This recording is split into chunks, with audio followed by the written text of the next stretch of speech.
Welcome students to the solution of Sunday series. देखो सबसे पहला सवाल जो था that was एक पार्टिकल को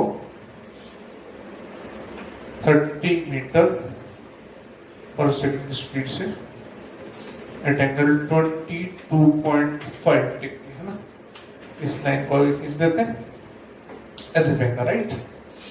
ये इसका टॉप मोस्ट पॉइंट है, राइट, इज बी, और इसके ठीक ऊपर एक पॉइंट है ए, और ये डी, इसके ठीक ऊपर एक पॉइंट है सी। क्वेश्चन में पूछा था ratio of C D to A B.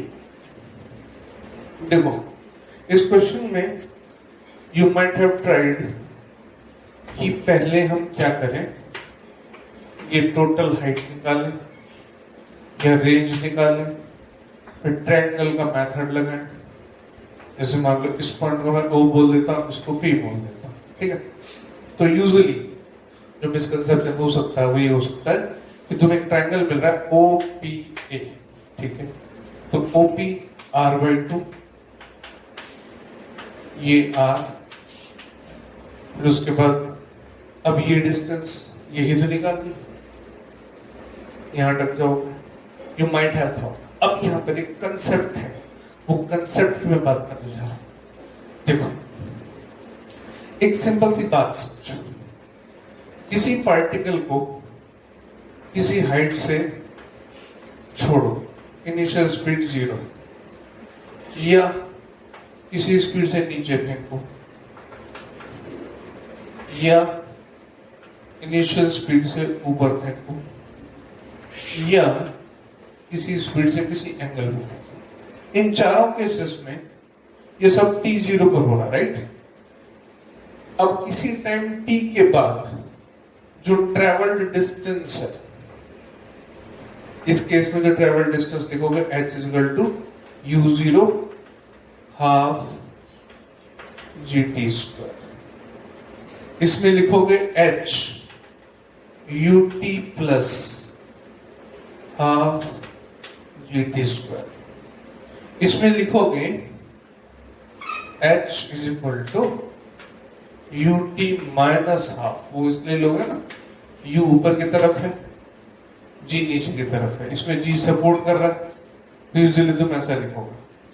इस केस में किसी एंगल पर है तो इक्वेशन जो लिखते हो y is equal to u sine alpha t minus half gt²। इन चारों केसेस में जो चीज कॉमन है वो ये है, हाफ gt²। अब एक इंटरेस्टिंग बात समझो, इस एग्जांपल से, इससे किसी से भी देखो, इन चारों केसेस में इस h के दो सेक्शंस हैं, एक ut और दूसरा हाफ gt²। इधर u साइन अल्फा, u बोले तो u का वर्टिकल कंपोनेंट, यहां तो सीधा वर्टिकल अप डाउन था, यहां पर वर्टिकल कंपोनेंट लेना पड़ा था u साइन अल्फा। अब मैं इसको ऐसे कहूं, अगर तो इस डायग्राम को थोड़ी देर के लिए मैं ऐसे मिटाता हूं, इसको मैं ऐसे कहूं कि अगर मैं किसी चीज को छोड़ता हूं, ठीक है, या ऊपर फेंकता हूं, तो जब मैं ऊपर फेंक रहा हूं, सपोज ग्रेविटी नहीं है, तो ये टी टाइम बाद अपने आप ut हाइट ऊपर चला जाएगा ना। सपोज करो ग्रेविटी नहीं, स्पीड u है, तो टी टाइम में कितना ट्रेवल करेगा, ut ऊपर चला गया, कोई इश्यू नहीं। अगर तुमने नीचे फेंका, मैं फिर कह रहा हूं ग्रेविटी नहीं है, तो ये नीचे आएगा, कितनी डिस्टेंस ut। अगर तुम्हारा ये कंपोनेंट u साइन अल्फा है, तो कितना ऊपर जाएगा, u साइन अल्फा t। मैंने कहा h के दो पार्ट्स, वेलोसिटी का अपना काम है, अगर वो वर्टिकली अप है तो ऊपर ले जाएगी ut, वर्टिकली डाउन है तो नीचे ले आएगी ut, और u साइन अल्फा है तो नीचे ऊपर ले जाएगी u साइन अल्फा t। अब ग्रेविटी का काम क्या है, देखो इसका इन सारी सिचुएशंस में ये फॉर्मूला हाफ gt² ही है। मतलब एक नटशेल में बात समझो, टी टाइम में ग्रेविटी का काम है हाफ जी टी स्क्वायर नीचे लाना। अब इसको दो अलग पार्ट्स में देखते हैं, एक तो यूटी और एक हाफ जी टी स्क्वायर। इस केस में ग्रेविटी नहीं थी तो ये हाफ यूटी ऊपर ले गया, लेकिन अगर ग्रेविटी है तो ग्रेविटी भी अपना काम करेगी, इसको हाफ जी टी स्क्वायर नीचे लाएगी, तो तुम इसमें से UT minus half G T square करोगे। इसमें ये एडअप हो जाएगी plus half G T square, क्योंकि इसके सपोर्ट में है वेलोसिटी। इस केस में अगेन माइनस हो जाएगी, क्योंकि you sine alpha T minus half G T square, और यहाँ यू है ही नहीं, तो जो भी हाइट आएगी वो कितनी आएगी, हाफ जी टी स्क्वायर। इसका मतलब ये है कि अगर ग्रेविटी नहीं है तो सीधा सीधा यूटी यूटी चलेगा सब जगह, चाहे तुम ऐसे फेंको चाहे तुम ऐसे फेंको, कोई फर्क नहीं पड़ता। अगर ग्रेविटी नहीं है और तुमने ऐसे भी फेंक दिया तो ये सीधा जाएगा। ये डिस्टेंस, ये जो भी है पी क्यू, ये डिस्टेंस यूटी होगी। अगर ग्रेविटी नहीं है तो इसको नीचे ला दिया जाएगी और ये प्रोजेक्टाइल पाथ बन जाता है। बेसिक बात यहीं पर इस क्वेश्चन में, मतलब ग्रेविटी का काम है हाफ जी टी स्क्वायर नीचे लाना टी टाइम है, दैट्स इट। यही बेसिक लॉजिक इस क्वेश्चन का है।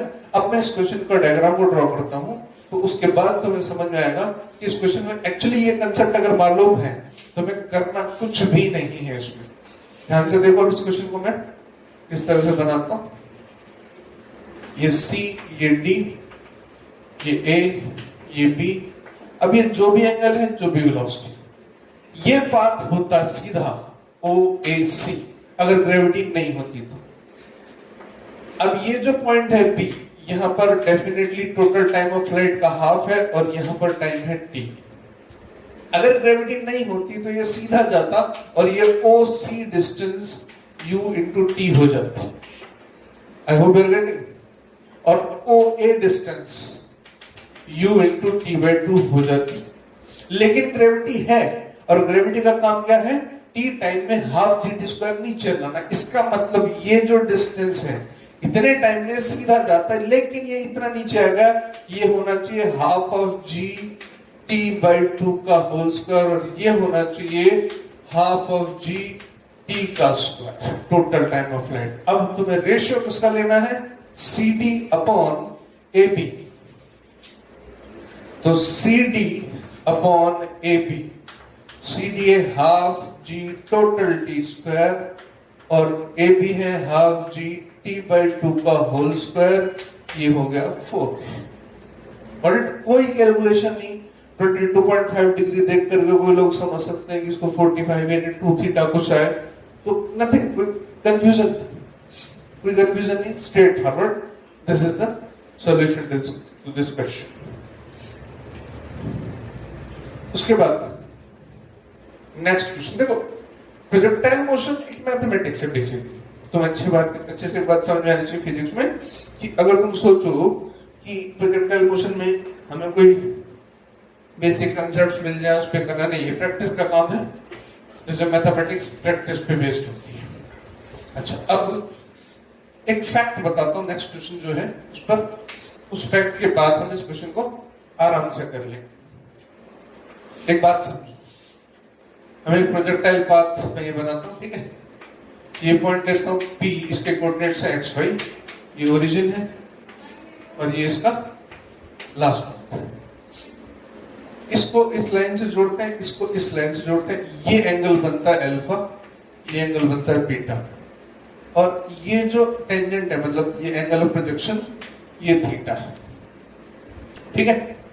अच्छा, अब तुम लोगों ने इक्वेशन ऑफ ट्राजेक्टरी पढ़ी है, y equals to x tan theta minus g x square by 2u square cos square theta, ठीक है।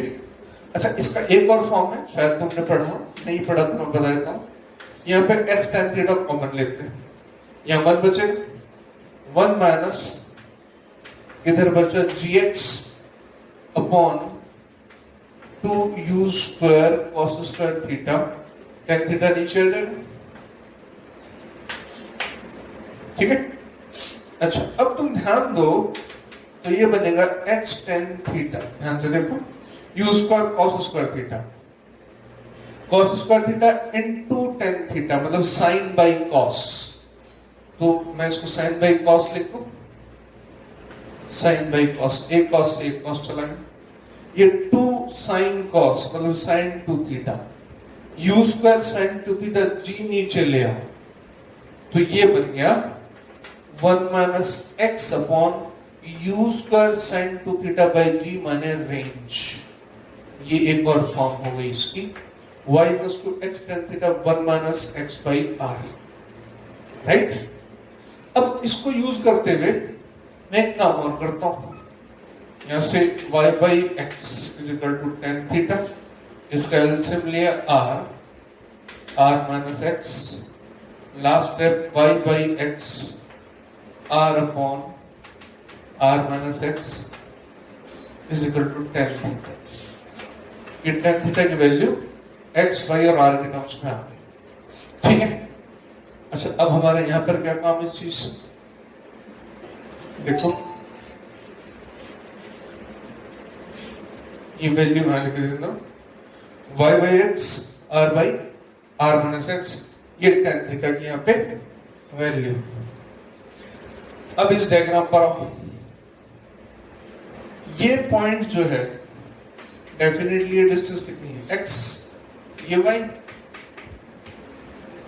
ये पूरा ओ ए रेंज, ये कितना हो गया r माइनस एक्स। अब तुम्हें शायद कुछ क्लू मिल रहा होगा, tan alpha y by x, triangle में देखो ओ पी, इस पॉइंट को मैं n बोल देता हूं, ठीक है। ओ पी एन में tan alpha y by x, ten beta y by r minus x. यहां पे देखो y by x r by r minus x, कुछ ऐसा दिख रहा तुम्हें। अब एक काम करते हैं, इनको ऐड करता हूं, tan alpha plus tan beta y by x plus y by r minus x. यहां से y कॉमन, एलसीएम आया x r minus x, r minus x plus x, ये बना y r upon x r minus x. ध्यान से देखो ये क्या है, टेन थीटा, मतलब मेरे पास रिजल्ट क्या है, इस पर्टिकुलर चीज पे ध्यान दो। कोई पॉइंट उठा लो, कोई पॉइंट जिसके कोऑर्डिनेट्स एक्स वाई है, इस ओ को से डायरेक्ट मिलाओ और इस ए को डायरेक्ट मिलाओ, तो ये जो एंगल बनेगा अल्फा, ये एंगल बीटा और ये एंगल ऑफ प्रोजेक्शन है थीटा, तो इसमें ये रिलेशन रहेगा। रिलेशन मैं यहां लिख देता हूं, tan alpha plus tan beta is equal to tan theta. अब क्वेश्चन में क्या दिया हुआ है, अल्फा है 45, बीटा है टेन इनवर्स 1/3, तो 1045 प्लस बीटा दिया है 10 इनवर्स 1/3 माने 10 बीटा हो गया 1/3 इज इक्वल टू 10 बीटा। 1045 कितना 1 प्लस 1/3 कितना बना 4/3 इज इक्वल टू 10 थीटा। और ये अच्छे से तुम्हें मालूम है ये 3 4 5 ट्रायंगल होता है, 4 3 ये एंगल हो गया 53 डिग्री। हमारा जो दूसरे का आंसर है दैट इज 53 डिग्री।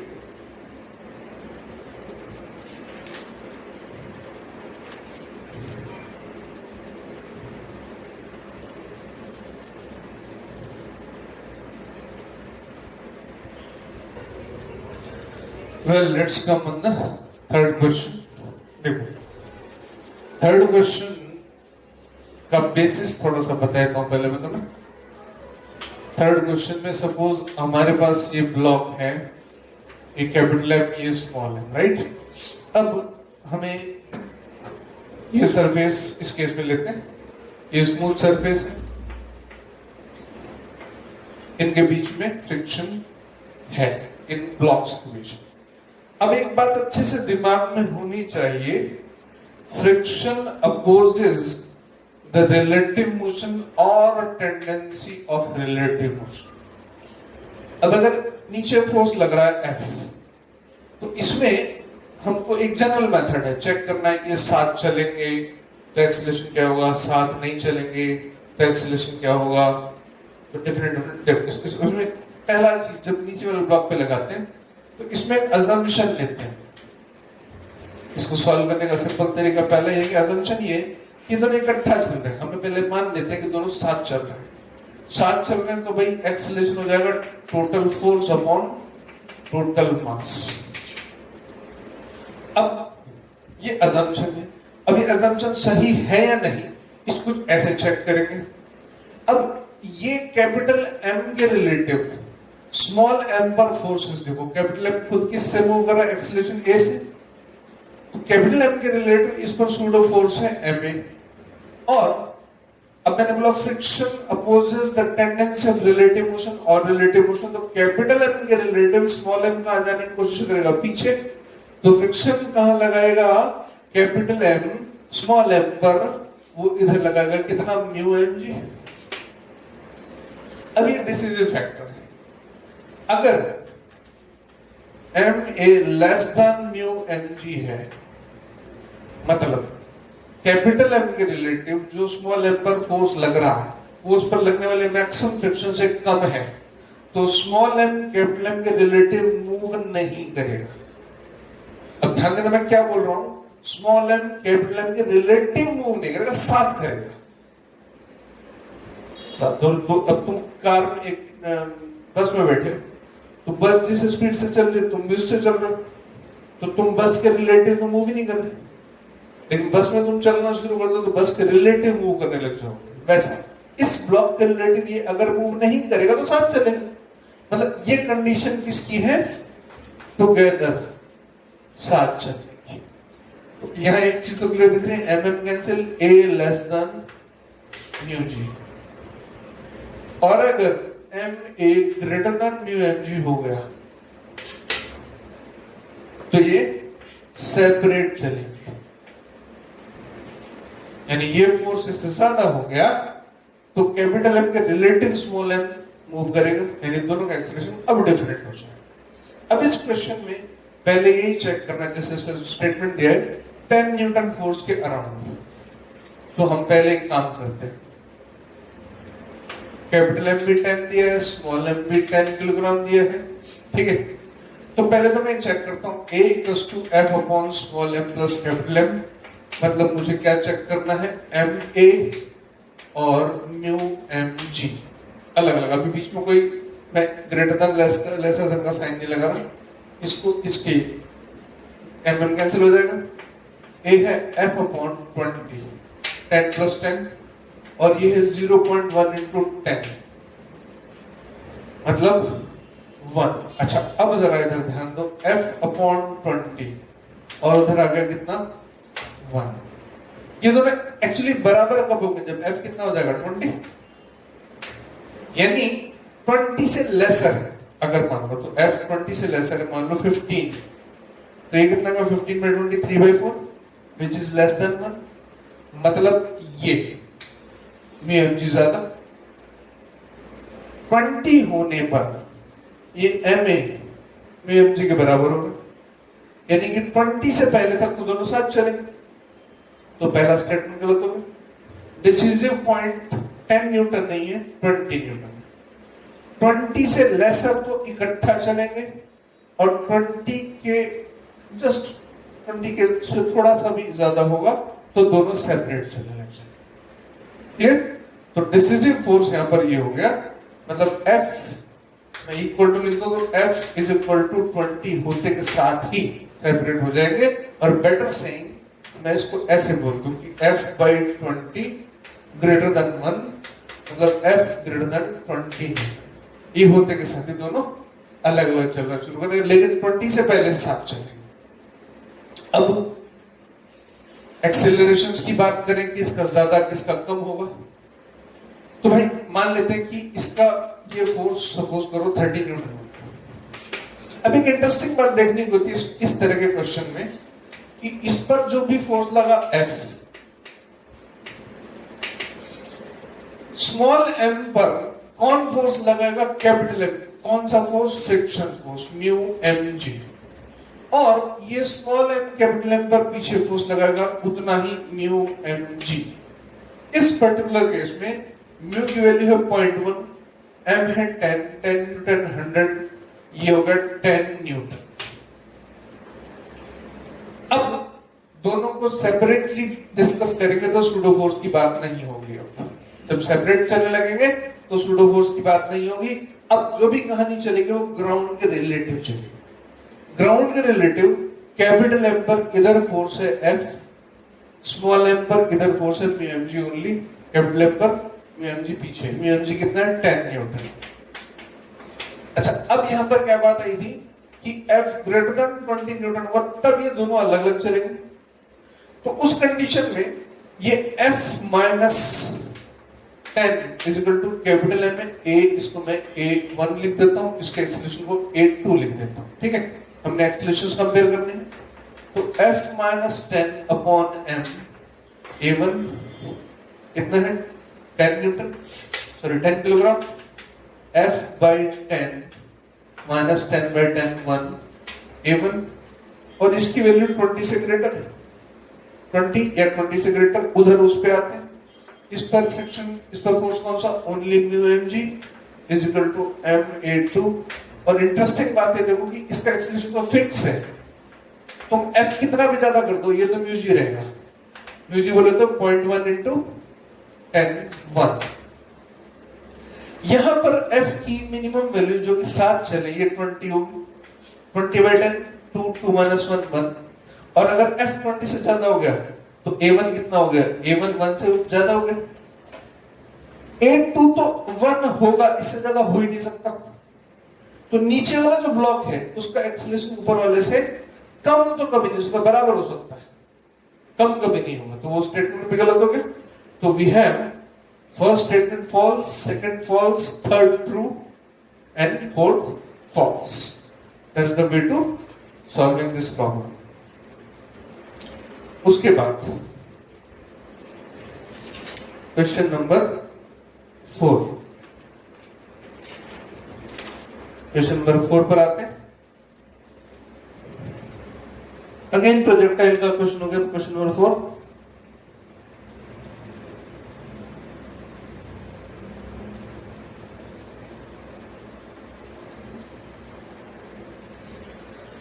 देखो इस क्वेश्चन में अगेन मैथमेटिक्स है, इसको प्योर फिजिक्स नहीं समझे। पहले एक सर्किल ही बनाता हूं, ये सर्किल है, इस सर्किल पर ये एक टेंजेंट है और ये एक टेंजेंट है। ठीक है, नॉट नेसेसरी सर्किल बेस को टच करें, करा भी सकते, कोई इश्यू नहीं। चलो करा देते हैं क्वेश्चन के अकॉर्डिंग, है ना। अब इस क्वेश्चन में जो बात पूछी गई है, मैं थोड़ा सा बड़ा सर्किल बनाऊंगा, कहानी सारी सर्किल की।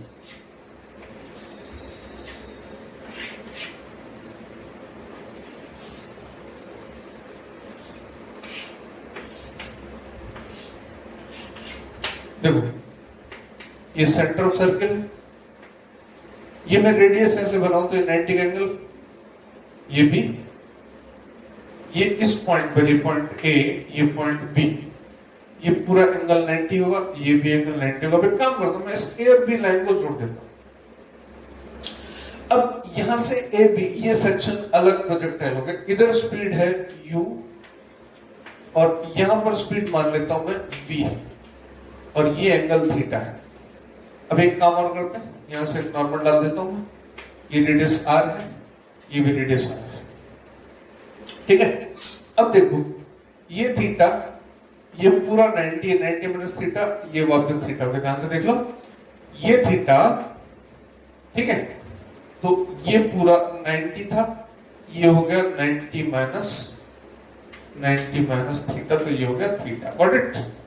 अब ये जो an है, an अपॉन OA, an हो गया r साइन थीटा, यहां से ये भी थीटा हो जाएगा, ये r, ये NB, ये भी हो गया r साइन थीटा। ये जो मेरा प्रोजेक्टाइल सेक्शन है AB, इसकी रेंज हो गई मैं इसको आर डैश लिख देता हूं, you get 2r sin theta. ये जो मेरी नई प्रोजेक्टाइल है, जो क्वेश्चन में पूछी नहीं की मेंशन नहीं की है, इस प्रोजेक्टाइल की रेंज है ए बी और स्पीड है v, एंगल है थीटा, रेंज है r डैश। r डैश हो गया v dash square sine 2 theta by g, v dash sorry v square sine 2 theta by g. r dash कितना है 2r साइन थीटा, इसको लिख सकता हूं 2v square sine theta cos theta upon G. ऐसा मैं क्यों कर रहा हूं, मैं इसका लॉजिक बताऊंगा। देखो, अगर मुझे यहाँ v पता लग जाएगा तो यहाँ पे u पता लग जाएगा। कैसे? ये भी रेडियस है r, और यहां से ध्यान दो ये थीटा, तो ये भी हो गया थीटा। ये पॉइंट O, ये पॉइंट P, ये point M, PM is equal to O M dash, ये R होगा।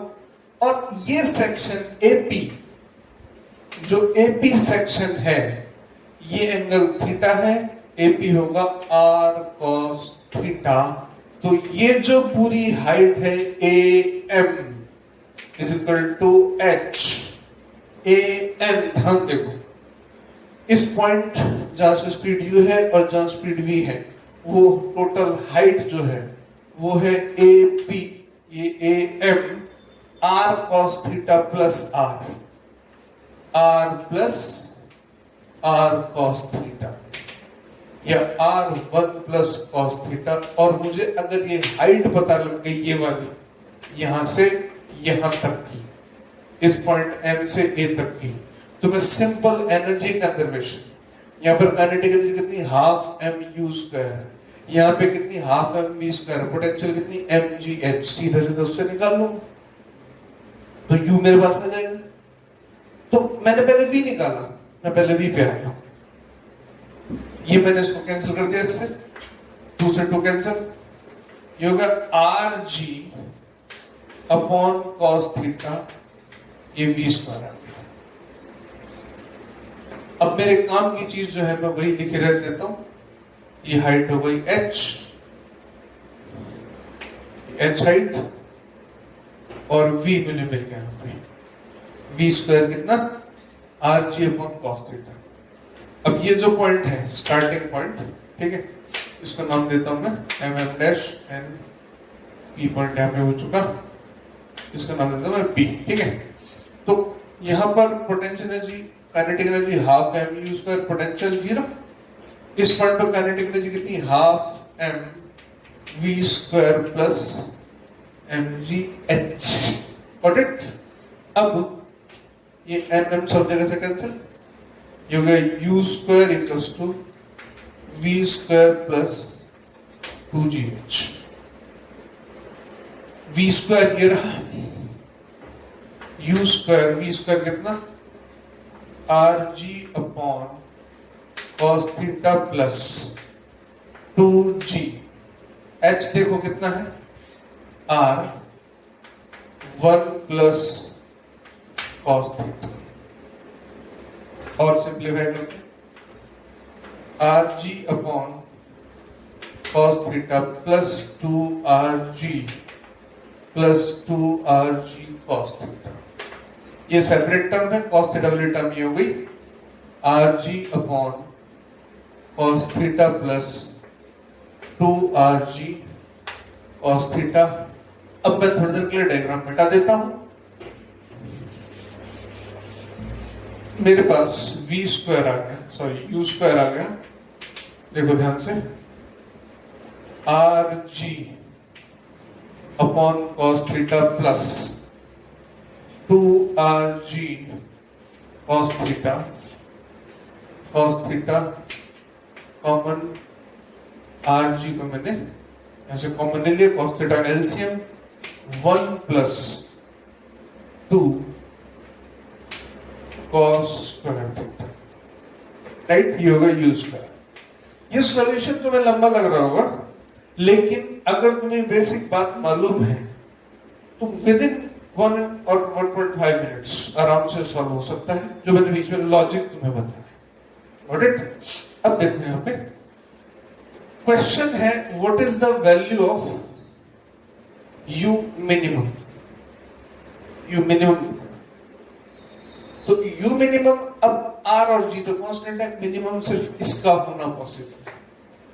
बेसिकली यहां पर मैक्सिमम मिनिमम अप्लाई करना है, वो सबसे इंपॉर्टेंट पॉइंट है। यहां पे ये जो टर्म है इसके मिनिमाइज होने को, इस टर्म को मैं y लिख देता हूं, 1 plus 2 cos square theta upon cos theta, या मैं इसको ऐसे लिख दूं secant theta plus 2 cos theta. I hope you are getting, dy upon d theta, secant theta का secant theta tan theta plus 2 minus sin theta, और एक किसके बराबर होना चाहिए? 0। इसको सॉल्व करो, sin theta upon cos square theta minus 2 sin theta is equal to 0, sin sin cancel, cos square theta 1/2, cos theta 1/√2, theta आ गया 45 डिग्री। अब उस हिसाब से थीटा यहां मिनिमम के लिए, यू मिनिमम के लिए थीटा आ गया 45। अब इसमें वैल्यू रख दो, ये हो गया you square 1 plus 2 cos square 1/2, और ये हो गया 1/√2, ये हो गया आर जी, और ओवरऑल हमारे पास जो फाइनल रिजल्ट है वो है यू स्क्वायर ऊपर 2√2 आर जी, और एक्सप्रेशन में ऐसा दिया है 2 RG root alpha plus root beta. Now you can calculate it. आगे चलते हैं, लास्ट क्वेश्चन।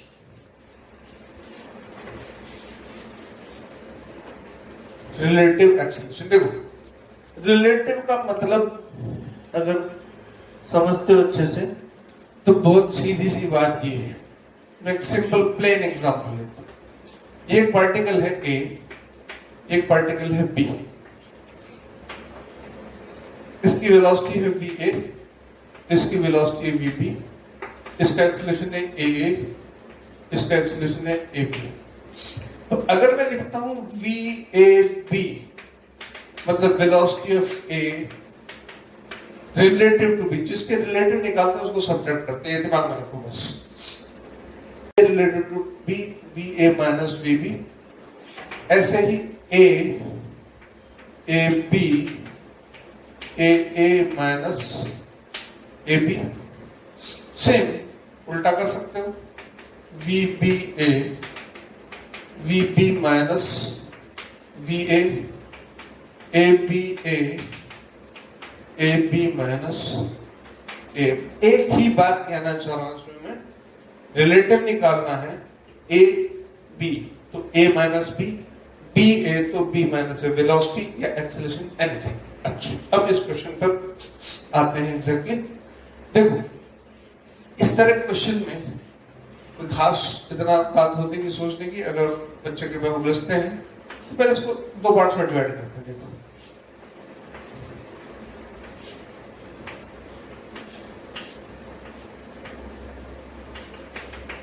ये पार्टिकल बी, ये ए और ये सी, ठीक है।